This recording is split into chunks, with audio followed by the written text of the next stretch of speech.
Hello everyone, it is Marc Sabatella from Mastering MuseScore here, and welcome to the Music Masterclass. So this is my Thursday series where we talk about making music, talk about composing, arranging, music theory, improvising, playing by ear, all these things that have to do with the creative act of making music. So we are, as always, for the last couple months, focused on what we're dealing with in the basic music theory course right now, and the subject is chords. And so I keep alluding to chords because it's really hard to talk about most music from the Baroque era on without talking about chords. And so as I talk about other things, I continue to mention chords and mention them here and there, but now we're finally really digging into this.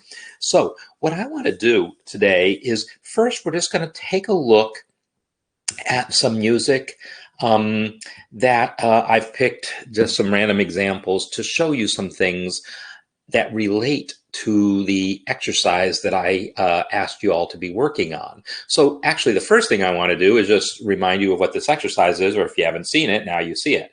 This is basically the primary triads in all major keys.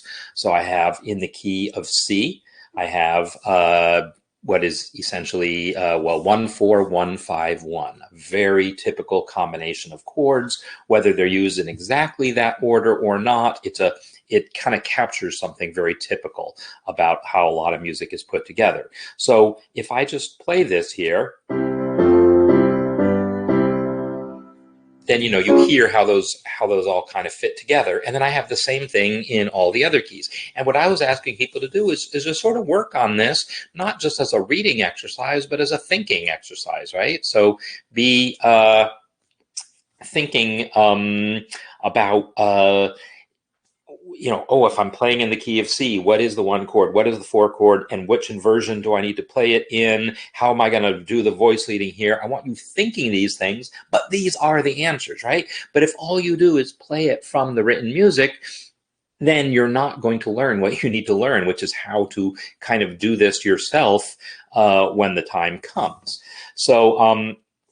So yeah, that's what we're going to be kind of talking about. We're going to do some exercises about this. And by the way, as far as the NBA finals, yeah, I have, I don't really follow pro basketball, but certainly I'm very aware that both the Denver Nuggets and Miami Heat are in the finals, and that, my friends in Colorado are very, happy about the Nuggets, and my friends here in Florida, very happy about the Heat. I'll be fine with whoever wins. So, yeah, what we're going to do is I want to show you a little bit when I say that it's important to see how these voicings fit together and work. I want to show you a little bit about this as it applies to some real music, so we can kind of see what that's about. And then we're going to do some exercises, some ear exercises here. All right. So, and as preparation, if anyone, I am going to ask for volunteers to come on and participate in a little singing exercise. So in a little bit, I will be calling for that and hope to get some people doing it. But if you don't come on, I certainly hope you do the singing at home. So what I want to do is flip over to this window where I have a bunch of pieces loaded up here. So these are the pieces that I'm looking at here are all what are called lieder or art songs. These are, pieces of music written by classical composers that are for voice and piano accompaniment. And it's a common type of piece that one might write.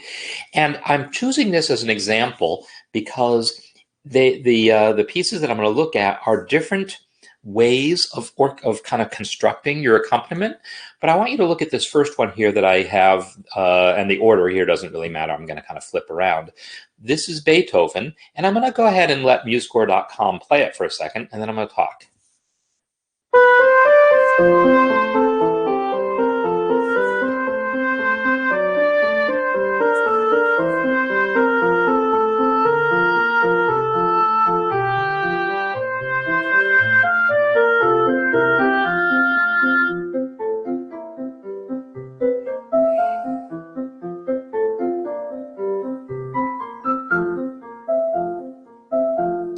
And I'll stop it there. It then repeats and goes on. Does it go on? I thought it had another page to it, but maybe that is actually all there. No, there's got to be another page, right? Come on. In any case, all I care about is its first page. So in this particular piece, you can see that it's arranged in such a way that the piano right hand is doing the same thing as the melody, right? The piano right hand has the same notes as the melody. That is definitely a common style of piano accompaniment for vocal music, but it's not the only style. In this style, though, he's got the right hand basically duplicating the melody. The left hand is playing chords. And if we take a look at it, we're going to see that it's essentially the same thing that I showed you in my handout. So here in the first measure, we have, and I got my little paper keyboard, boo, bum, bum, bum, F. Am I doing that right? F, C, A, C. Whether you can see it there on the keyboard or not, you can see it here. It's F, C, A, C. There's our 1 chord in the key of F. Now here's our 5 chord, and he's putting it with the E on the bottom. E, C, G, C. I'm trying to sing the pitches accurately. And what I can do actually is pull up MuseScore and use its keyboard here, right? And go, oh, I have to select a staff first before it'll play it.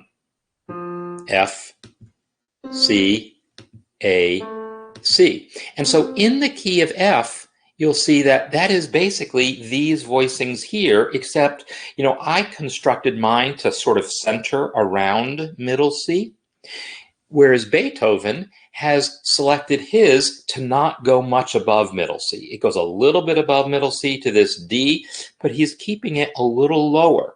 Why is he doing that? Well, it's because specifically that he's got the melody sitting above it here in the right hand, and he's trying to keep the left hand out of the way of the right hand.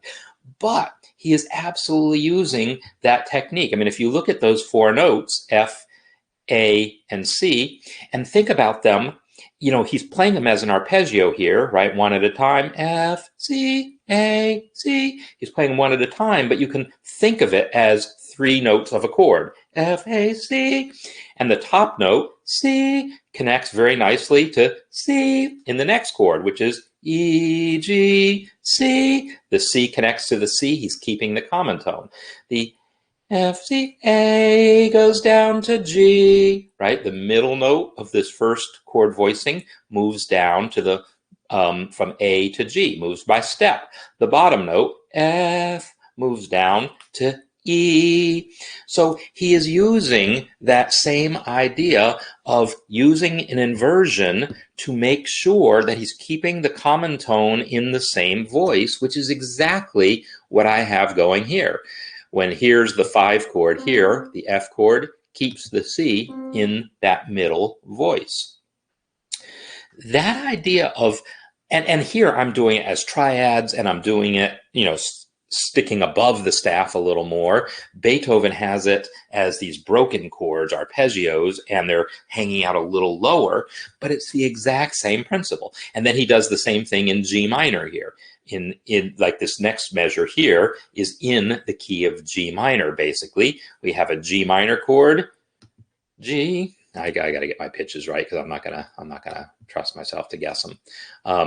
So again, select the staff, G. Oh, I got my recorder too to give me pitches if I can remember the right fingerings, right? So G is, that's a G. G, B flat, D. That's what Beethoven, G, B flat, D, and then F sharp, A, D. He's got the same thing, the 1 chord in G minor, and then the 5 chord in G minor, and that 5 chord is in an inversion, so that top note, that is the common tone, D, stays in the same voice. And that is really the lesson here.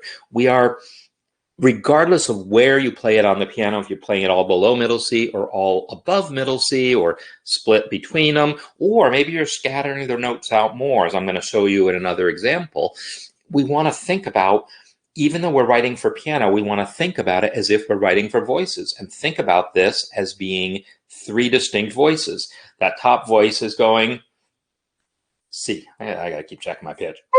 C. Is that a C? C, C. You know, so it's got C's, and then D goes up to D, and then the next measure, it's back down to C, and then it's down to B flat, and then it's down to A, G. Yeah, so I got the right pitches there. A, B flat, C. If we just follow the top notes of the voices, you can see that it's all moving by step. Do, da, da, da, do, ba, na, do, ba, na, do, da, This measure is all basically an F chord. F, C, G, C, A, C. It's really all an A, it's all an F chord. This G is really more of a non-chord tone as far as that goes. And or we could possibly try to analyze what's going on for just that quarter of a beat, but it's probably not worth it. So each of these arpeggios here is outlining a chord, but if we take them together, they're adding up to basically the same thing that I show in my handout. That is what I want to show. So now I want to briefly flip through a few others to show they essentially do the same things in different ways. So this is the Mozart piano sonata in C. And it's a really familiar example. I'm just going to play the first few measures.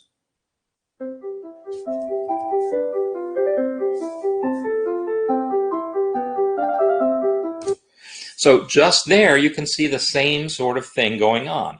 Mozart has arranged his piano accompaniment so that the left hand is accompaniment, the right hand is the melody, just as Beethoven did. And this is not a, there's no voice part in this, it's just a solo piano piece.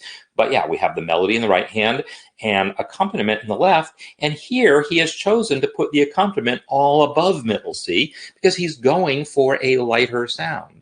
Beethoven was going for a somewhat darker sound and keeping his chords lower. Mozart's going for a somewhat lighter sound, but we're still kind of around middle C, right? Beethoven's top note of his chord was a C. Mozart's bottom note of his chord is a C, but we're still kind of focusing around C level, right? And so here you can see he's got that C chord. C. I got to play a real C, yeah. That's a C. And then here we have a G chord, the D and the G, and in this case he's got the B in the melody, so he's not reproducing it in the left hand. And that is definitely a thing to know about arranging, whether it's for piano or other things. We often try to avoid doubling the melody in the accompaniment if we think it's going to be distracting.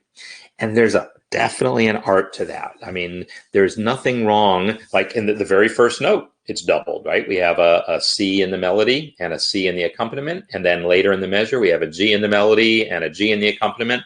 But this B is the leading tone. That scale degree 7 is one that we typically try a little harder to avoid doubling. I'm not going to say that if we look at this piece hard enough, we'll probably find a place where Mozart does double the leading tone. And yeah, I would probably find an example of it, probably without looking too hard.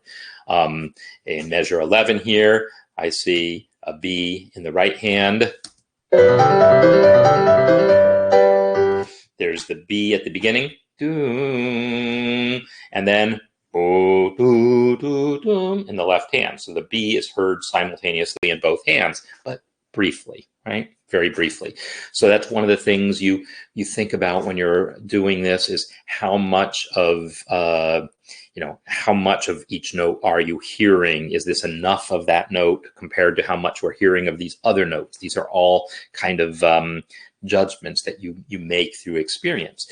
But so anyhow, that's why Mozart didn't put the B in the bottom of that second measure, was just avoid doubling that leading tone. But he goes instead for D as the bottom note. So it's still great voice leading. It's still keeping that common tone G at the top, but he's moved that C up to D. And the next chord, the F chord that shows up in the third measure,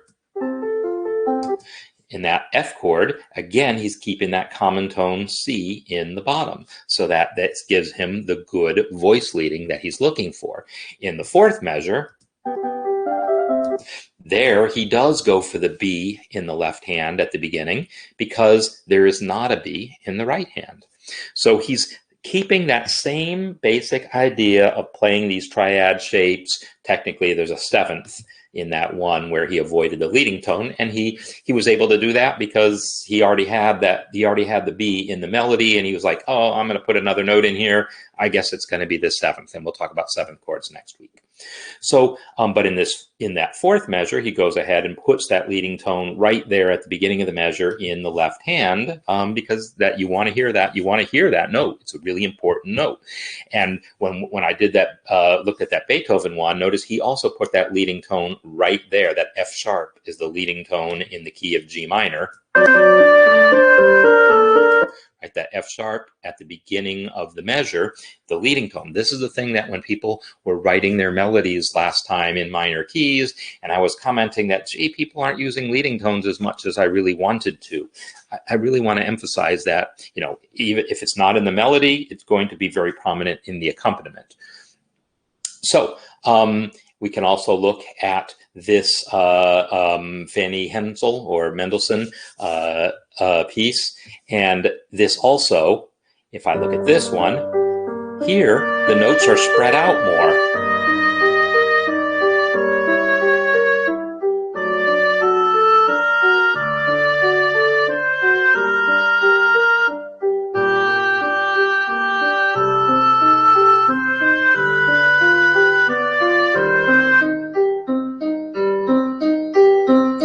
So in just that much of it, you can see she has spread the notes out between the hands a little bit. So like some of those arpeggio notes are played in the left hand, some of them in the right hand. And notice on this one, this is for voice. I mean, we're hearing an oboe sound, but it's written for voice and piano. And here, when I said there's different styles of accompaniment, here the arpeggio is now in the right hand.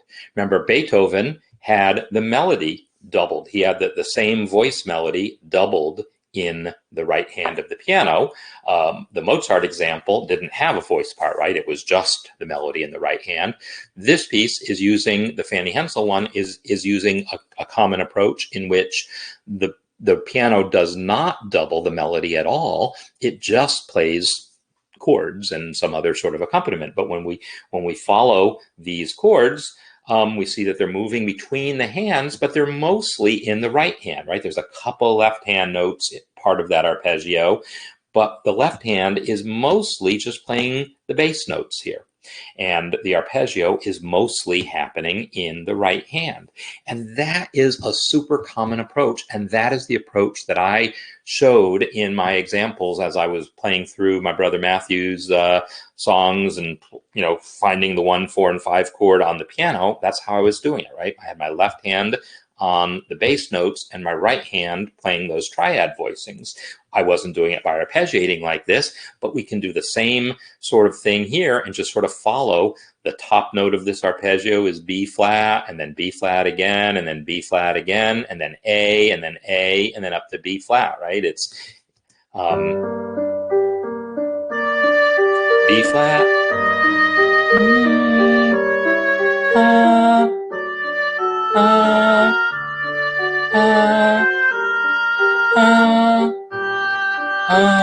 I'm singing the top note of each arpeggio when it happens. Notice a thing that happens here that I'm going to come back to also. There were 2 measures in a row at the beginning of a G minor chord, and there were 2 measures right where we just stopped of a G minor chord. And what he did was changed the inversion between it. So he didn't just repeat that same arpeggio for 2 measures.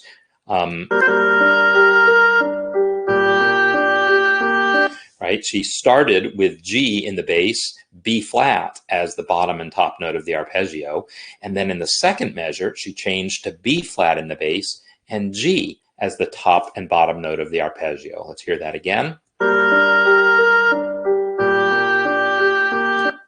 So one thing to pay attention to here, because I've made this comment a few times to a few different people before, notice how that the comment I made about the third, notice how at the beginning of that measure of the first measure of that passage, G is in the left hand, B flat is in the right hand. That's the root and the third of that G minor chord.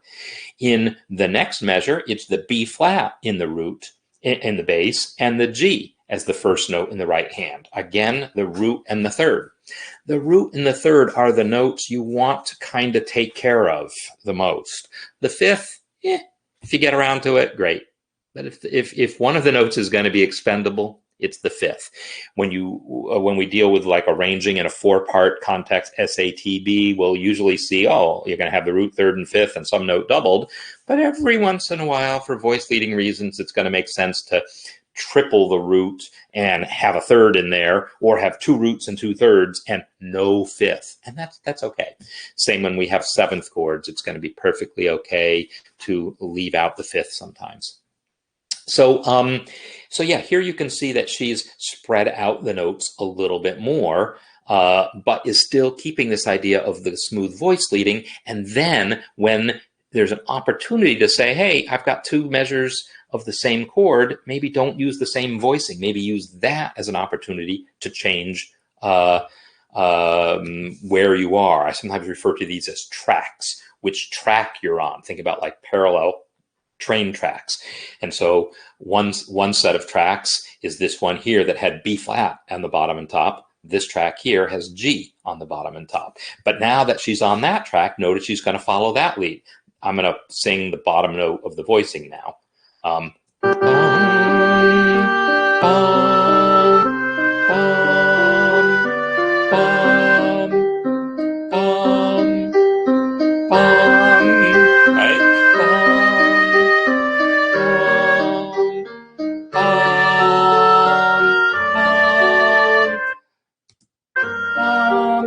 So it's moving, she kept that common tone G through all those measures and then just went down to that leading tone when the time came. So even though she spread the notes out more, she started off on this track, this upper track, where B flat was kind of the repeating note here, but then she moved down when that chord repeated to this slightly lower track where G was the repeated note. And as one other example here, I just want to show you a really famous leader here that most of you have probably heard before, and this is the Schubert Ave Maria.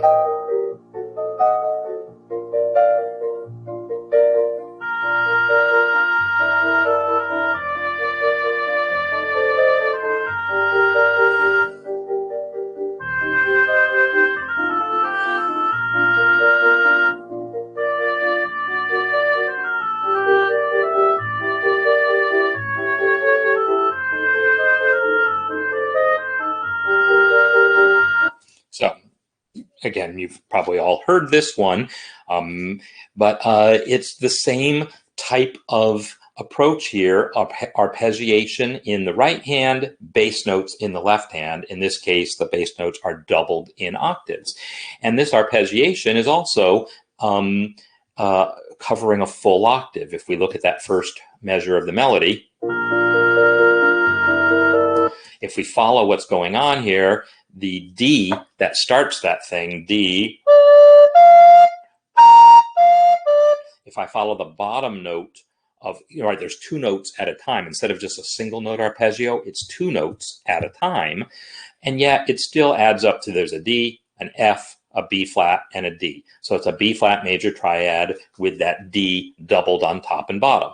But then the next chord also has the D doubled on top and bottom. The next chord also has the D doubled on top and bottom. The next chord has E flat on the top and bottom. So it just went up that one step, and then it comes right back down to D. This concept of voice leading, connecting these triads, you see it's just all over this music. And I didn't stack the deck with these examples. I wanted to pick ones in which there was a clear repeating pattern. But even when we get outside the world of clear repeating patterns, we'll see that idea of smooth voice leading is just, that is how you write music. That is how you write music, and it's how you play music when you're playing by ear or improvising. That's what you should be striving for. So that all said, I'm going to return now to my example here with the primary triad voicings, and we're going to try an exercise, and soon I'm going to bring people on if you are willing to go with me here to sing. But I do want to check and just see if anything more recent was posted that I haven't taken a look at yet. Just want to make sure that I'm not missing out on. Ooh, look at that. Oh my gosh. So sometime just within the last couple hours, I sent out that announcement saying that they're changing the layout, and it looks like that just went into effect today. Because check it out, the search bar is here on the top of the window, and there's my direct messages and my notifications and my profile icon. So they just moved that around in the last couple hours, right? Because I was just looking at this and it wasn't there a few hours ago. So now we'll get to find out if everything works okay or if there's weird glitches. Could someone, speaking of weird glitches, could someone just let me know that you're still here, that I'm still here, that I'm still broadcasting? But I see it looks like 22 people are here, so hopefully we're all good. Here's what we're going to do for the singing exercise. All right, thanks for confirming that we're here. Here's what we're going to do for the singing exercise. I want us to sing harmonies. We did a version of this several months ago as part of the musicianship skills workshop. So Colleen, you're going to get out of the singing, I think. But here's what we're going to do. We are going to attempt to harmonize using this idea here. And what we're going to do is we're going to try to connect our brains and our ears. That is the goal here. I'm probably half the, I don't know percentages, half the world is going to be able to do what I'm going to describe doing purely by ear and wouldn't be able to tell you the first thing about what they're doing. They just know how to do it by ear. The other half of the world can tell you exactly how it works, but wouldn't be able to pull it off by ear. I want us to do both. I want us to be able to have both. I want to make these connections. So what we're going to be doing is singing these lines. So I'm going to pick, we're going to do Oh Susanna, because that one I know works out really clearly for this. So I'm going to flip over here and just open myself a new window and get Matt's recording of Oh Susanna up, because I forgot to do it before. Oh Susanna, and we get to listen. Oh, that's a live version. We're not going to do the live one. I'm sure it's fine too, but we're going to do the studio version here. So the live one might not have a place from the comfort. So I'm going to mute the ad because you can hear ads on your own time. And mute the next ad. So what we're going to do is we're going to remember what key we're in. I come from it. Bum, bum. So Elizabeth, I know you can tell me right away what pitch that is, but I can't. So I'm going to, I'm going to do my thing of how I'm going to figure out that pitch. Oh my gosh, I can barely sing that note. And I know it's a simple banjo key. So I'm going to go with the D. There we go. That's how I did it.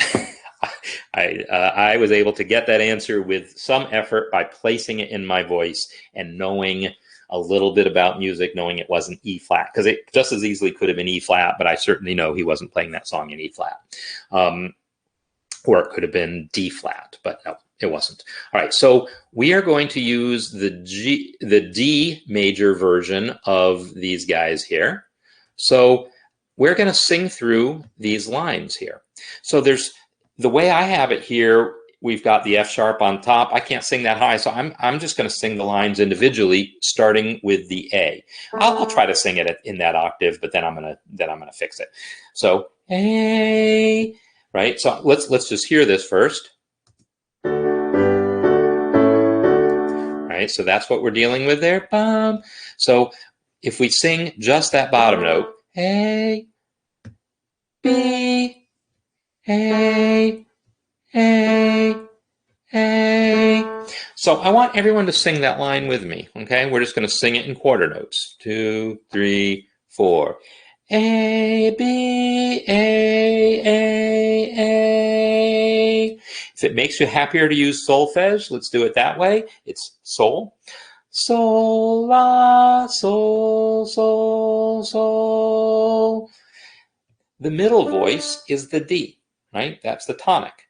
I'll use solfege this time. It's going to be do, do, do, ti, do. That's the middle voice. So let's sing that together. Do, do, do, ti, do. Now, I'm going to force my falsetto to deal with that F sharp and the G. I'm going to tell you right now, I ain't got it, but I'm going to do it anyhow, and then I'm going to take it down an octave. But just so we can do what we actually see here, we're going to try it that way. It's going to suck. All right, here we go. That's mi. Mi, fa, mi, re, mi.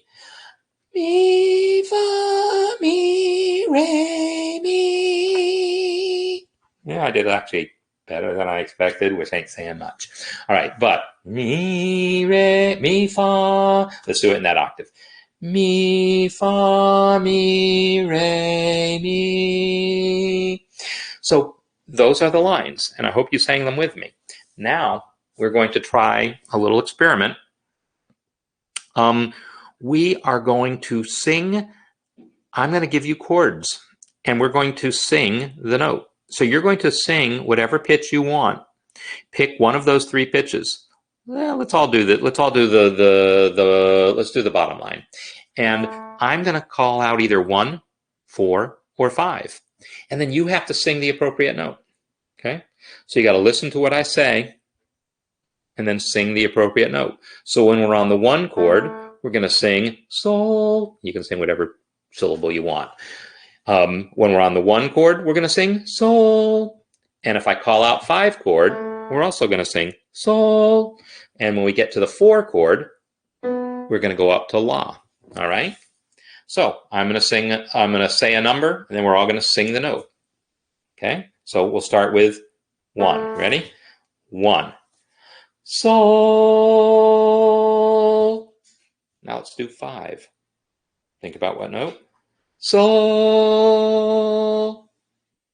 Now we're going to do the 1 chord again. Think about what note? Sol. Let's go back to the 5 chord. Still going to be sol, right? Sol.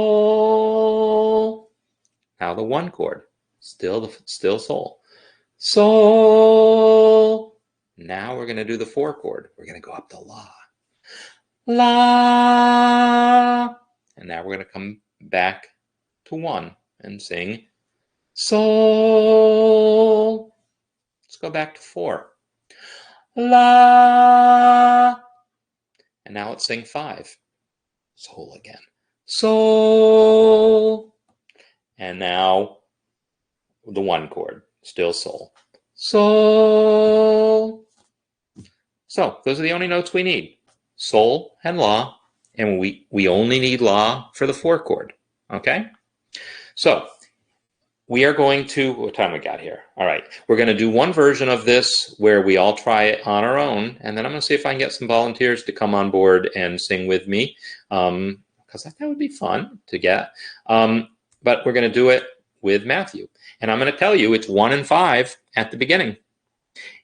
It's not until we hear the "Oh, Susanna," that's the first time we're going to hear a 4 chord. So we're just going to sing sol in the background here. And you can do whatever you want rhythmically. We'll work that out later. But I just want you to sing some sols for these 1 chords and 5 chords, and then we'll sing la when we get to the 4 chord. I come from Alabama with my banjo on my knee. I'm going to Louisiana, my true love for to see. It rained all night the day I left, the weather it was 5. Sun so hot I froze to death, Susanna, don't you cry. 1. Here comes 4. Oh, Susanna. And now back to 1. Don't you cry for me. And 5. For I come from Alabama with my banjo on my knee. All right, you got the idea what we're doing here? It was a whole lot of sol. Yeah, and if you'd rather whistle, if you'd rather hum, that's fine too. And I'm probably not going to sing lyrics anymore because we're going to change pitches in a second here. We're going to try the other notes of the chords. And when we try the other notes of the chords, then, we're all going to be singing different pitches. So let's try this again. And I'm just going to play it straight through. And I want you to be listening and hearing for yourself when to change. I'm telling you, it's 1 and 5. Try to hear where that happens. The 4 chord only happens on Oh, Susanna. That's the only 4 chord. So here we go. I come from Alabama with my banjo on my knee. I'm going to Louisiana, my true love for to see. It rained all night the day I left, the weather it was dry. The sun so hot I froze to death, Susanna, don't you cry. Oh, Susanna, don't you cry for me, for I come from Alabama with my banjo on my knee. Okay, so we're going to go through each one of these, and that's when I want to bring people on, because we're going to see if we can make some 3-part harmony happen. And it's not going to be perfectly synced. I know that. I know that's not going to be perfectly synced, but for what this is, I think we're going to pull it off.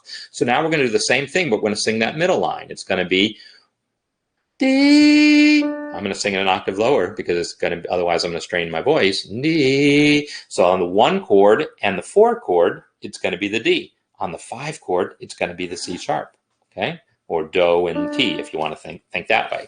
So I'm going to be singing that, 1s and 5s. Here we go.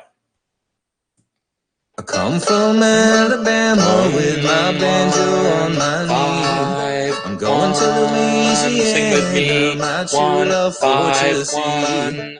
It rained all night the day I left, the weather it was dry. The sun so hot I froze to death, Susanna, don't you cry. 1, same pitch, 4, oh, Susanna, don't you cry for me, for I come from Alabama with my banjo 5, on my knee. 1. Yeah. Oh, he does another Oh, Susanna. Let's do another 4 because we can. Susanna, don't you cry for 5, me. I come from Alabama with my banjo on my knee. Okay. Now let's do the top line. The top line is the most fun because we get a different note. We get we get this for our 1 chord, that for our 4 chord, and this for our 5 chord. So it's going to be a lot of this for our 1 chord, this for our 5 chord, back to that for our 1 chord. It's going to be a lot of back and forth between this and that and this and that. But then when we come to the 4 chord, those are the notes we're going to need. So let's try that one. I come from Alabama with my banjo on my knee. 5, sing I'm with me, going to Louisiana, my true love for to see. It rained all night the day I left, the weather it was dry. The sun so hot I froze to death, Susanna, don't you cry. Oh, Susanna, don't you cry for me, for I come from Alabama with my banjo on my knee. 4 again. Oh, Susanna, don't you cry for me, for I come from Alabama with my banjo on my knee. All right. So, who's game? Whoops. The question is, who's game to try this? Who's game to come on and join me on stage? So what I'm going to do is flip over here to the place where I can look at the participant list, and you can either just say so in the chat, but if you raise your hand, you have a raise hand icon, right? I think you do. If you have a raise hand icon, I'll know that you're good with coming on, and or you can just say so in the chat. So Allison, I'm going to invite you, and the raising hand is probably a little easier actually, because that's where I need to be. I need to be looking at participants. So I need to say invite to co-host on Allison. And Stephen, no microphone. That's fine. who else wants to come join? I'd love to get some three-part harmony here, so I'd like to get at least one more person to come and sing, and then it can be me and one other person and Allison. But I'd love to get more than that. So who else wants to come volunteer? Would be great. So Allison, hopefully you're joining. Graham, yay. Margie, yay. Excellent. Glad to hear it. So come back to the participant list. Graham, you got your hand up right here, co-host. And Margie, invite to co-host. Awesome. Awesome. So let's try this thing. So here's the deal.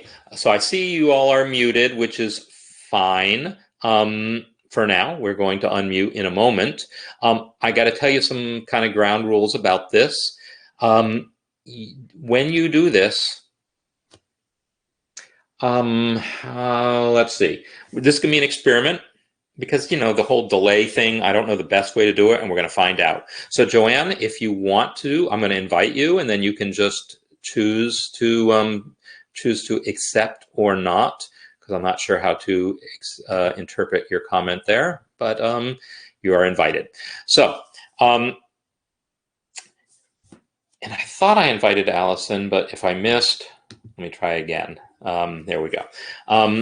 So I think when you hear what's coming through your speakers, it'll be close enough to what I'm hearing. We won't change exactly at the same time, but it's going to be close enough, I think. And if not, we'll slow it down and work it out that way.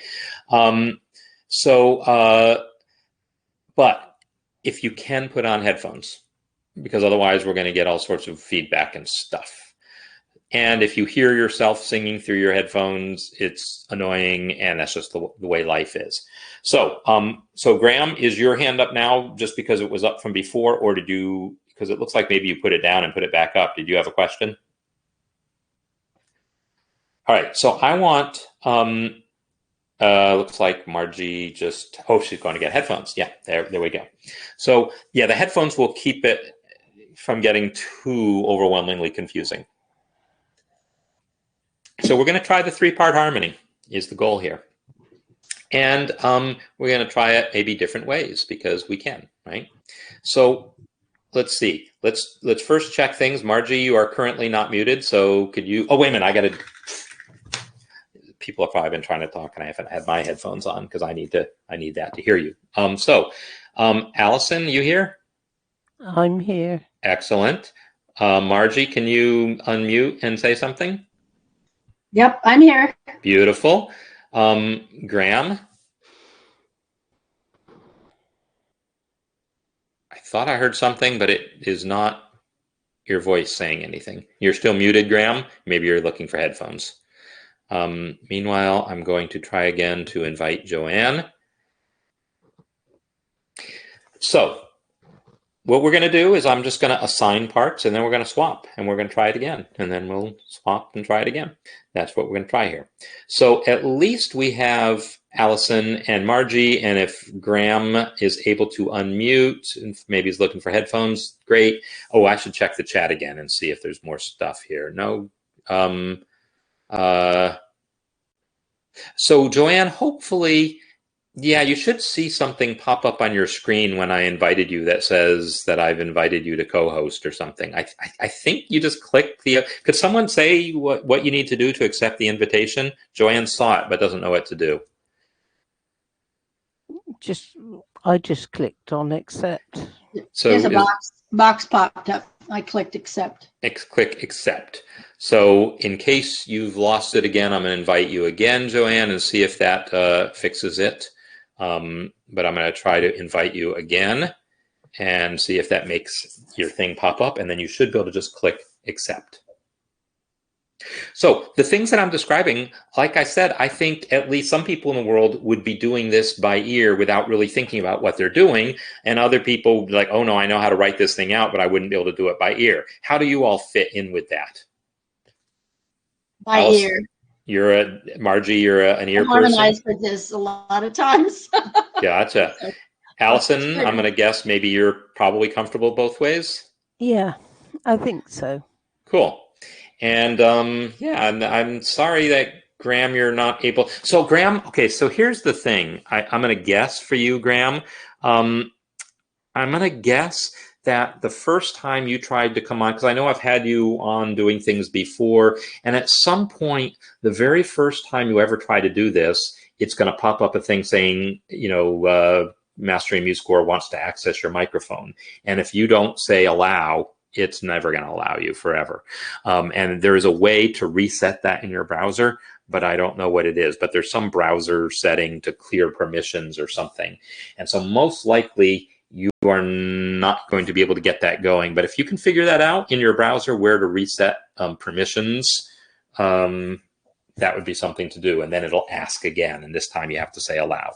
So I don't know if Joanne's going to be able to make it, but we got at least Allison and Margie making some sound and me. So we're going to try our 3-part harmony. Ooh, we just got Joanne. Yay. So Joanne, can you unmute? I know you've successfully done that before.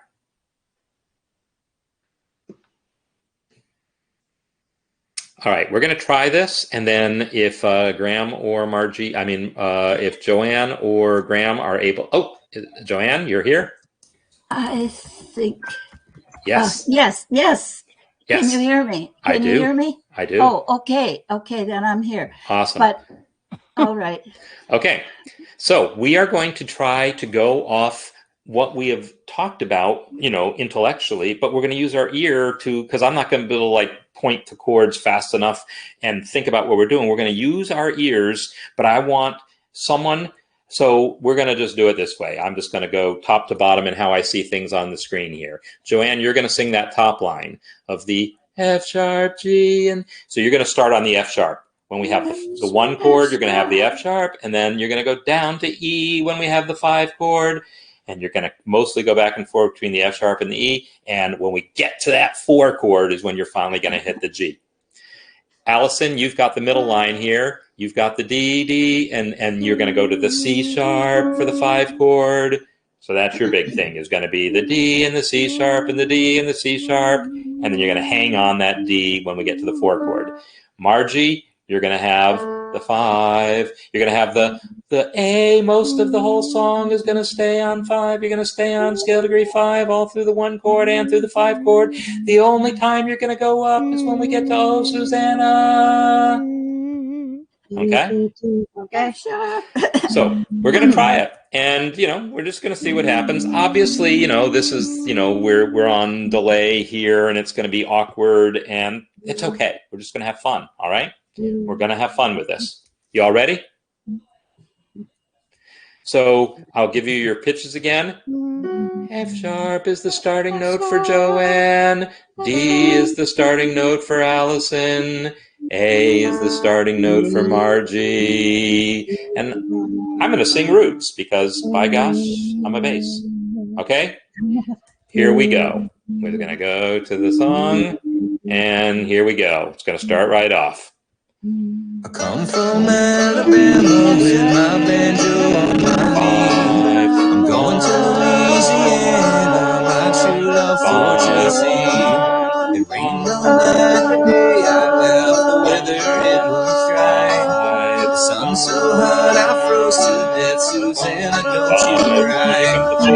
Oh, Susanna, don't you cry for me, for I come from Alabama with my banjo on my knee. 4 again. Oh, Susanna, don't you cry for me, for I come from Alabama with my banjo on my knee. I hear 3-part harmony. That is so fun. All right. So now I have to do it without me singing so I can hear you better. So did you feel like you were able to stick with it? Yeah. I'm usually the alto, and this is me picking the top, which is different. Okay. Well, feel free to sing it an octave lower. It's okay. I can do it. It's just okay. It's different. Well, at least it's still below the melody. Well, it's technically below. I mean, it's technically above the melody because he's singing it lower. It's okay though. All right. So let's do this again, and this time I'm not going to sing. I just want to hear it. Okay. So here we go. I come from Alabama with my banjo on my knee. I'm going to Louisiana, my true love for to see. It rained all night the day I left, the weather it was dry. The sun so hot I froze to death, Susanna, don't you cry. Oh, Susanna, don't you cry for me, for I come from Alabama with my banjo on my knee. Oh, yeah, I was going to do another one, but I forgot and I stopped it. Yeah, that is fun. All right. Well, yeah, so I would expect that the quality of the audio quality when we're trying to sing and we've got the delays, don't be expecting this to be studio quality. It's more about the fun of doing it. And now I hope everyone here who's like not on stage here is like trying to sing along too, because you should. But let's flip it up around now. So now, Allison, you're going to be on the top part. And again, whether you sing it in that octave or not, I don't care, but you're going to be on the F sharp part. And wait a minute. Then Margie is going to be on the D. And Joanne, you're going to be on the A. On the A? Where Yep. is the... So you're going to be A for the 1 chord, A for the 5 chord, A for the 1 chord, A for the 5 chord. And then you're only going to go up to B for the 4 chord. Oh. Yep. Okay. So it's going to be a whole lot of A, and the only time you sing B is on O Susanna.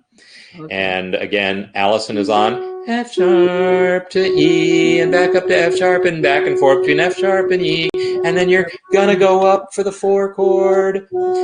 And Margie is the one who's going to be going D, C sharp, D, C sharp, D, C sharp, D, C sharp, D, and then stay on the D for the 4 chord. All right? So, are we ready? I'll give you your pitches and then we'll go. So, F sharp for Allison, D for Margie, D for Margie, A for Joanne. Okay, let's do it. And this time I'll remember to do O Susanna twice. Here we go. I come from Alabama with my banjo on my knee. I'm going to Louisiana, my true love for to see. It rained all night the day I left, the weather it was dry. The sun so hot I froze to death, Susanna, don't you cry. Oh, Susanna, don't you cry for me, for I come from Alabama with my banjo on my knee. Oh, Susanna, don't you cry for me, for I come from Alabama with my banjo on my knee. All right. Ooh. I heard it. I heard it sounding really nice for a long time, and then sort of fizzled a little bit towards the end. But it was going really, really well. Okay, so we're going to try to wrap up pretty soon. But I want to hear from those of you who are just singing about your experiences. I mean, okay, obviously technical delay and all that. Singing with headphones, if you're doing that, lots of complications as far as that goes. But musically, how did you feel? What helped? What didn't help? What was hard? What was not hard? When I had to move, I wanted to move to another note besides that one that was still in the chord, but either higher or lower. Okay, so your voice wanted you to just your ear led you to a different chord tone. It probably would have been a perfectly good chord tone, but it would have been someone else's note. Yeah. And Bob, bored. My voice was bored with the. yeah. So Bob. John Foster is saying the gardener is outside and his leaf blower is on an A, which is nice because that note works all throughout the piece for the most part. And Bob is saying the same thing you were just saying, Margie, that it's really hard to just stay with one of the lines. You kind of want to wander. And Stephen is now saying the same thing. And what this is very much what I was talking about with the parallel tracks. In real life, we wouldn't just stay there. We might stay on that set of tracks for 4 bars, and then for the next 4 bars, we'd move up to a higher track, and everyone would take a different note in the chord, and then we'd follow that track for a little bit, and then maybe we would move back to the original track, and then maybe we'd jump to another track, just like in one of those examples that I showed. when it was the Fanny Hensel one where a chord lasted for 2 measures, she changed inversions within the chord. So yeah, that is absolutely the way it works for real. But for the purpose of the exercise, it was nice to keep on the same one. And Elizabeth's comment here is spot on, because this is one that I struggled with. She's saying Re is a difficult note when you sing it, because you really kind of want to go down to Do after that. After you've been singing Mi, Re, you kind of want to go down to Do, because that's such a thing, right? But you can't in this. But yeah, when I was singing that line, I kept wanting to go down to Do. Any other observations of things that were interesting observations? I like to pick the ones that sound the nicest, but I can stay on the same note if I need to. Yeah. Well, there's only 3 notes that fit the chord, and here's the other thing. Eventually, when we deal with, more complicated harmonies, then we can be talking about adding ninths and all these other notes to these chords. Like, for instance, we'll deal with that some other time. But yeah, we're not always limited to just singing the 3 notes of the triad, and that's when we get into so-called jazz harmonies, but not just jazz. It's, other music could use these color tones as well. But yeah, keeping the line. If you sing alto, Joanne, I'm surprised, because you must sing a lot of repeated notes in alto music, because that happens a lot, doesn't it? I sing many different harmonies. Okay. I can jump from one to the other. I don't always stay the same. But yeah, if you're singing in a choir, the same note actually makes the chord sound good. So it doesn't seem like it's boring. Yeah, that's true. It doesn't seem boring when you stay on the same note if somebody else changes. That is an excellent observation. Sticking with the same note and hearing everyone change around you is almost like you changed. It's better. It's better. Yeah. It actually seems like you're the one that's directing everything to happen. Yeah. That's a good way of putting it. Nice. Really. So I started out on the piano. Then when I married my husband, he's playing bluegrass, so I got an auto harp. So I could stand on stage with him. So I learned to use my ear to figure out when to change the chord, because auto harp's pretty easy once you get the pattern. So what was hard for me is picking out one note in the chord. I'm used to hearing the whole chord, strumming the whole chord. So to pick out that note in the middle, I found that was sort of a challenge. Yeah, so that makes sense. It's a good exercise, yeah.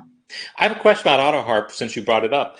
Is it tuned on the circle of fifths as far as the chords? Like, are the G, D, and A chords, the buttons for those chords, adjacent?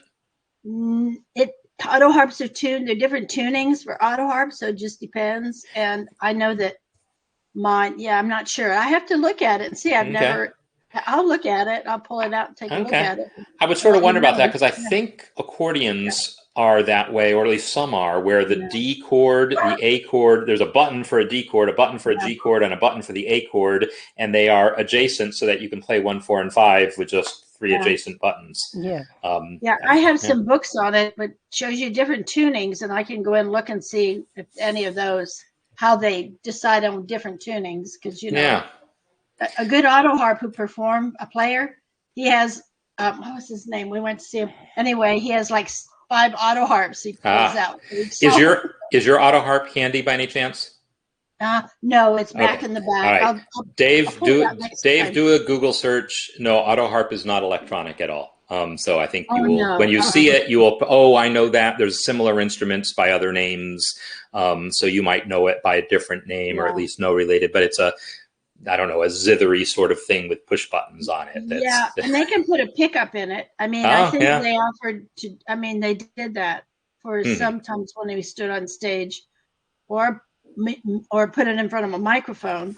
So, but it does, you can hear it behind everything. So you have to be in tune. Yeah. Because people will start frowning at you. That makes sense. And you got to tune it like a piano. It's got the pegs and you need the little hammer and all. Yeah. So, all right. So we got to go, but I want to thank you so much, those of you who came and volunteered to participate in the little singing. And thanks to everyone who participated just by chatting and listening and hopefully singing along at home. I got some more lessons I'm going to be posting next week. We'll talk more about 7th chords and chord symbols, make sure we kind of round out the discussion of chords, and I'll get some other projects and things things to work on. But yeah, thanks everyone for this. This idea of being able to really get these chord sounds in your ear, it all starts with the triads, and that's why we started that way. Just before I go, I have no internet connection for the next fortnight, so you won't hear anything from me until about the 17th at least. I don't think I'm back online till the 17th. Well, have a great trip. I'm not going anywhere. Oh, just losing your internet connection. Okay, I see. Okay, all right. Well, again, I want to thank you all for being here, and I will go ahead and take you off the screen so that I can then close out here. So thanks, Allison, and thanks, Joanne. And I want to play out my regular theme music. Come on. There we go. Thanks everyone for being here for this session where we talked about using these primary triads and how they connect on playing piano, how they connect singing, how we can use our ears to find these notes, and how sometimes, you know, the ear might lead you to one place and you might want to use your brain to help lead it somewhere else. You know, some people might do better using the reading and the brain approach, and some people might be doing better with the ear approach, but I want us to all be comfortable with all of this and see how it's all connected to kind of maximize what we're getting out of our music creation experience. So again, thanks everyone, and we'll be back with more next week. Goodbye.